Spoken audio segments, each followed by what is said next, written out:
Assalamualaikum warahmatullahi wabarakatuh. Alhamdulillah, alhamdulillahi ja'alal fata quwwatan syadidatan. Allahumma salli ala sayyidina Muhammad wa ala alihi wa sahbihi ajma'in. Amma ba'd. Ucapan ta'zim setinggi-tingginya kepada pengurus Masjid Syura, baik pengurus Badan Kemakmuran Masjid, pengurus Panitia Pembangunan Masjid, dan yang terlebih lagi pengurus remaja masjidnya. Kemudian ta'zim wa takrim pula kepada seluruh jamaah GPS yang alhamdulillah pada subuh yang berbahagia ini telah Allah pertemukan kita di tempat yang mulia ini. Jemaah yang dirahmati Allah, sebagaimana kita ketahui bahwasanya langkah rezeki, pertemuan maut itu adalah hal yang tidak bisa sama sekali dipegang oleh manusia. Tidak bisa sama sekali dihandle oleh manusia. Bahkan sekuat apapun rencana manusia, kalau 4 hal ini Allah batalkan, kita pula tidak akan pernah bertemu. Begitu pula malam ini. Maksud saya subuh ini. Begitu pula subuh ini. Seyogyanya sebagaimana yang akan mengisi tausiah kita hari ini adalah guru kita bersama Tunku Mus Mulyadi, yang beliau memangnya guru public speaking dalam dunia ceramah. Namun apa hendak dikata jemaah, kalaulah jodoh tak akan kemana, tapi hari ini Allah tidak pertemukan kita dengan beliau dikarenakan beliau sedang berhalangan. Maka hari ini izinkanlah kami, walaupun tidak secakap beliau, tidak sehebat beliau dalam penyampaian nantinya, kami minta maaf apabila terdapat berbagai kesalahan dan kekhilafan. Jamaah yang dirahmati Allah, teringat kita pada sebuah surah, yang mana surah ini surah favorit bagi orang-orang yang ingin solatnya cepat. Surah andalan bagi imam-imam yang pengen disayang oleh jamaah. Surah yang membuat anak-anak juga semangat dalam melaksanakan solat. Surah ini tidak tersebut namanya di dalam surah itu sendiri. Tapi orang banyak belajar untuk mengaplikasikan nama surah itu sendiri. Surah apa itu jemaah? Iya, surah Al-Ikhlas. Surah Al-Ikhlas. Bak perumpamaan seperti ini. Ketika seseorang ditanya, "Bang, nyen sepo moto moto long, sepo Honda nyen Honda long, sepo baje nyen baje long." Pertanyaan yang pertama, long tah long, long tah long nyolong. Tapi kemudian timbul pertanyaan kedua. Pertanyaan pertama tahlong nyolong. Pertanyaan kedua tiba-tiba muncul. Nyo tu mata long. Nyo tu gelinyung long. Nyo tu jaro long. Gaki long. Yang benar long nyo apa pakai nyo kana long lom. Nyo kana long lom. Nyo kana long lom. So yang betul-betul long nyan tau. Siapa kita sebenarnya? Siapa yang disebutkan saya itu siapa? Kalau seandainya tadi dengan fisik luar kita mengatakan saya itu ini, jasad ini, tapi ketika ditunjuk satu persatu daripada anggota jasad itu juga masih tersebut nama saya, mata saya, hidung saya, telinga saya, tangan saya. Siapa lagi saya yang berada di situ? Maka penguatan saya di sini Allah sebutkan dalam beberapa sebutan di Al-Quran dengan sebutan nafs. Innan nafsa ya ayuhan nafsul mutmainnah. Allah sebutkan kata-kata long diri kita sendiri yang berada pada diri kita itu dengan sebutan nafs. Menginginkan sesuatu, keinginan siapa? Keinginan nafs. Matanya siapa? Matanya nafs. Kenapa? Karena nafs ia pengen melihat yang itu dan yang ini. Karena nafs ia pengen melakukan yang ini, yang itu dan yang ini. Karena nafs dia pengen berjalan kemana-mana. Maka hakikatnya makna diri kita itu adalah nafs. Jiwa kita yang berada dalam diri kita. Ini pula yang terus menerus menjadi keinginan kita sebenarnya di saat kita memulai atau bersemangat dalam belajar al-ikhlas. Bismillahirrahmanirrahim. Santri tengkuimu punya ayat selanjutnya. Qul huwallahu ahad. Alhamdulillah. Allahus samad. Lam yalid wa lam yulad wa lam yakul lahu kufuwan ahad. Kadang-kadang di saat Tengku Imam membaca ayat yang sama tapi dengan irhama yang syahdu itu juga menjadi masalah. Qul huwallahu ahad. Allahus samad. Alah, tak trade Tengku Imam mukul hu trade bukan. Ini terjadi semata-mata karena kita belajar ikhlas tapi tidak tahu mana ikhlas yang sebenarnya. Padahal perumpamaan ikhlas yang paling tenang, perumpamaan ikhlas yang paling cepat, perumpamaan ikhlas yang paling logika, yang mampu kita ambil pelajaran, yaitu ibarat kita mengeluarkan gas dari dalam tubuh kita. Di saat kita mengeluarkan gas, pernahkah kita memintanya untuk kembali? Angin yang kai tebit dalam tubuh tayo na adalah kelam kata mengelam baik tebit. Perumpamaan ikhlas yang sebenarnya ya seperti itu. Ketika kita setelah kita memberikan, setelah kita melampiaskan, setelah kita menganugerahkan, maka tidak ada lagi kata Allah pinalong jo. Allah pinalong. Yang kenyan buat kamu. Munyohana kamu panen na dumpukan.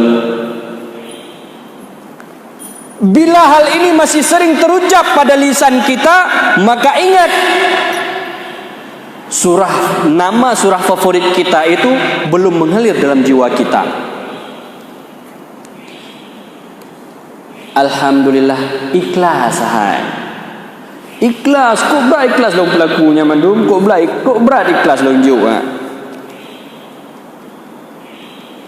Dalam dunia psikologi, ketika sesuatu diucapkan, ketika sesuatu dilampiaskan dengan kata-kata, terkadang maknanya berlawanan dengan apa yang diucapkan.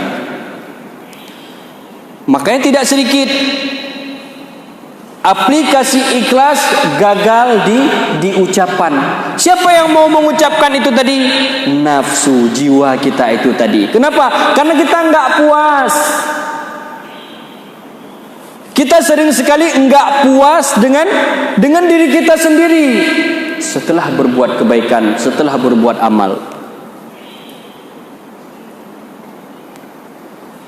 Kenapa terkadang ada imam yang ketika membacakan ayat yang begitu syahdu, getanya mekmat, padahal cukup mangat imam watega baca surah mekmat cit lenglat cit dengan atas sembahyang, pakan hana ikhlas dalam sembahyang tu.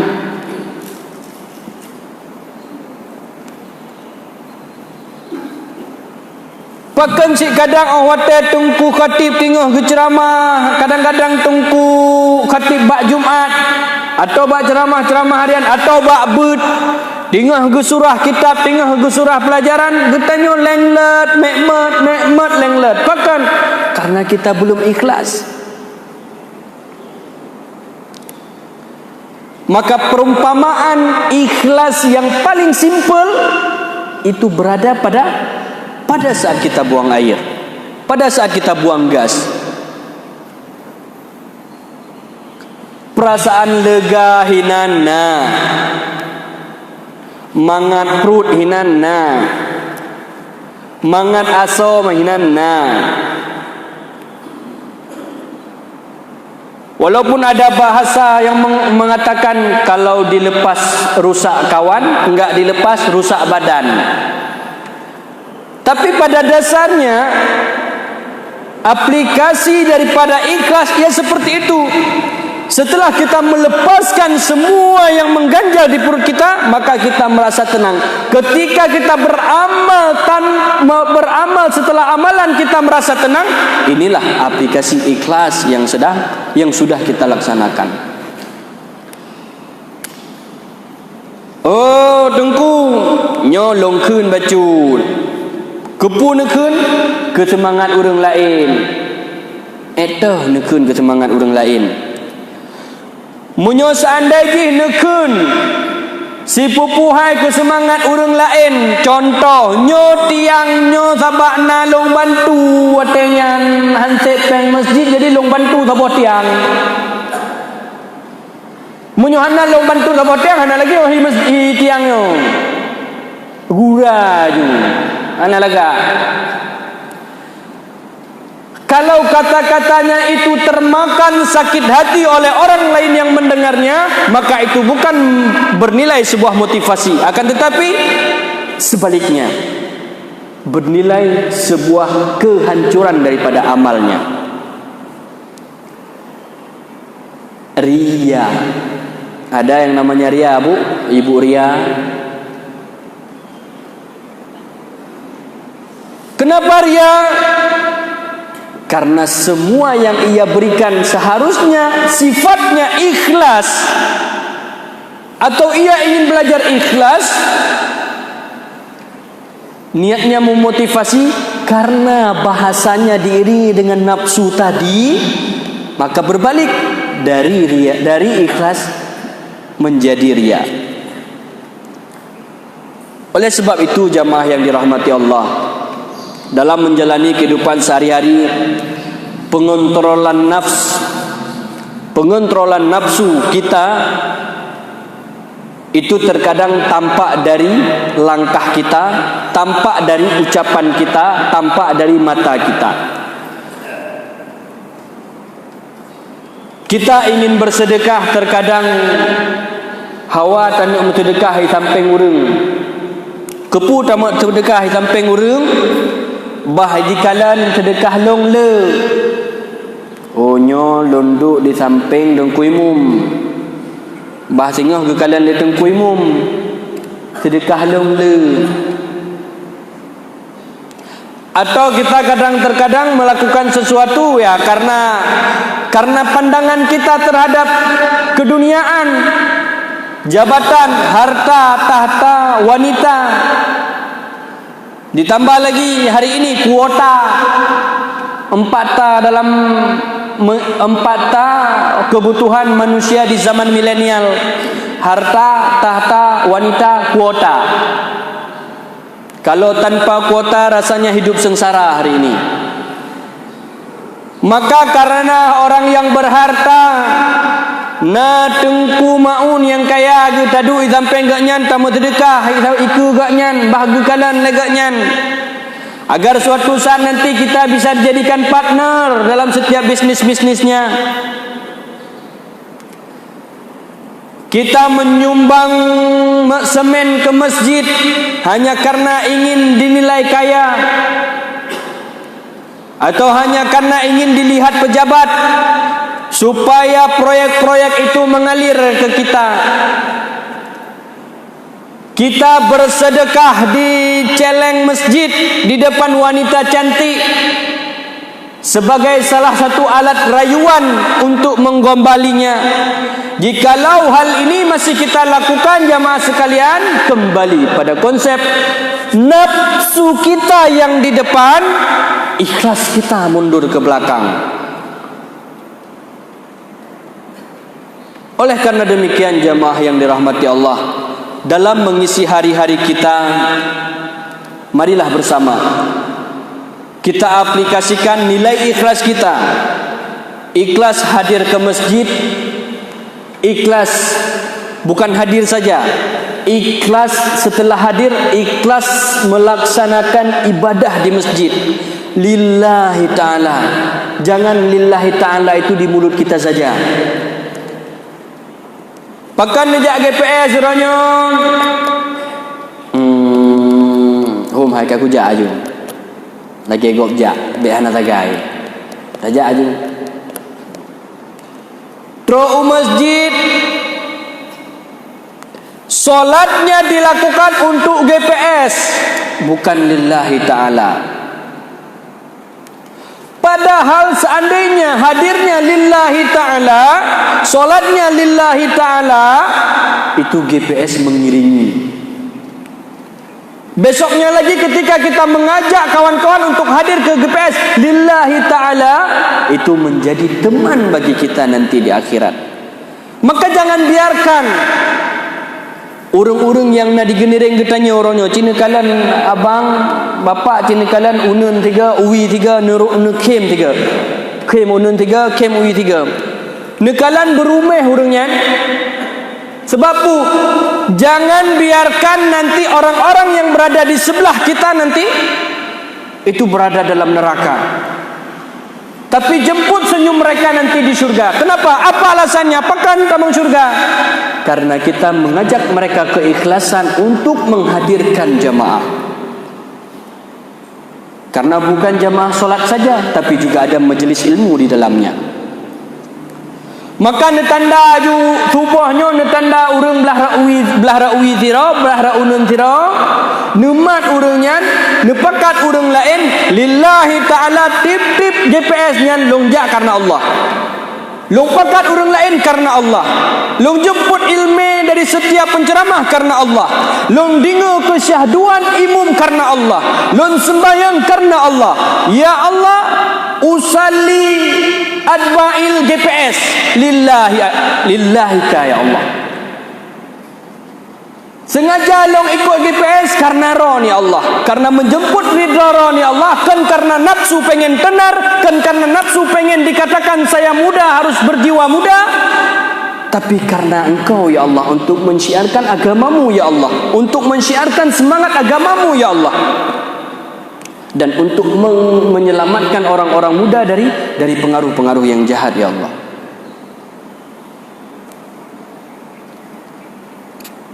Inilah perumpamaan dua hal yang menjadi pembicaraan kita pada subuh yang berbahagia ini.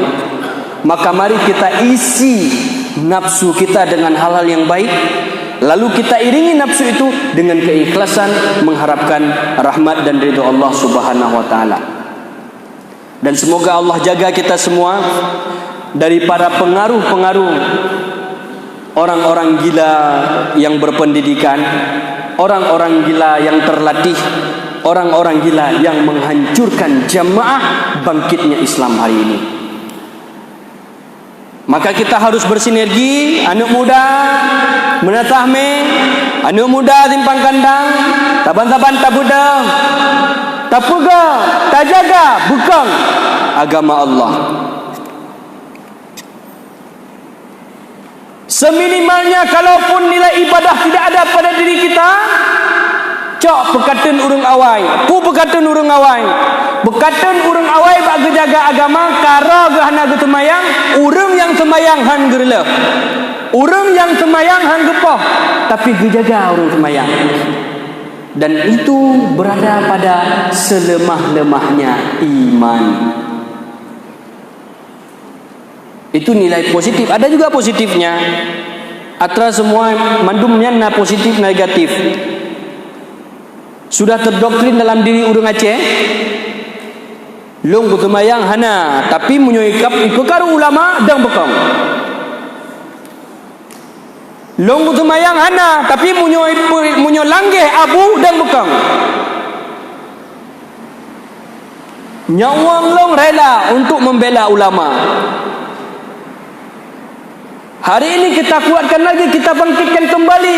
Setelah membela agama, membela para ulama, ia juga harus untuk mendakwahkan saudaranya, untuk hadir ke jamaah, untuk hadir ke majlis taklim lillahi ta'ala dengan nafsu yang kuat mengharapkan ridha Allah Subhanahu wa ta'ala.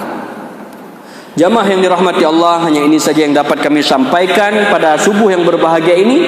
Sungguh segala kebaikan itu datangnya dari Allah. Dari setiap ucapan saya ini datangnya dari Allah, segala yang baik-baik, dan segala yang tidak baik itu merupakan salah khilaf saya sebagai hamba laih yang penuh dengan dosa. Mari kita jemput saudara-saudara kita di penutup. Guru-guru kami, guru-guru sekalian di pembina GPS, kami mengajak jamaah-jamaah sekalian untuk meramaikan kembali, meramaikan terus-menerus jamaah GPS ini pada setiap Sabtu. Karena alhamdulillah dari seluruh Aceh, GPS yang paling aktif sampai hari ini juga termasuk GPS Luxmawi. Ada beberapa gerakan pemuda untuk memulainya saja, bangkit subuh itu dimulai dari bergerakan sebulan sekali. Ada yang seperti itu di daerah lain. Tapi alhamdulillah kita hari ini bangkit dan terus berjalan hari ini setiap minggunya, setiap hari Sabtu. Mudah-mudahan ini terus berkekalan. Ayah, mak, minggu ke bekni jaron mantang nepakat sinya yang agam untuk taperame GPS.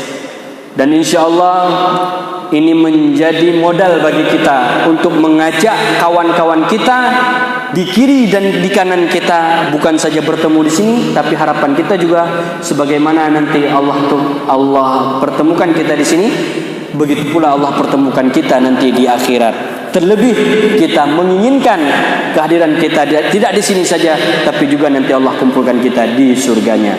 Amin. Amin ya rabbal alamin. Billahi taufiq wal hidayah war ridha wal inayah. Wassalamualaikum warahmatullahi wabarakatuh.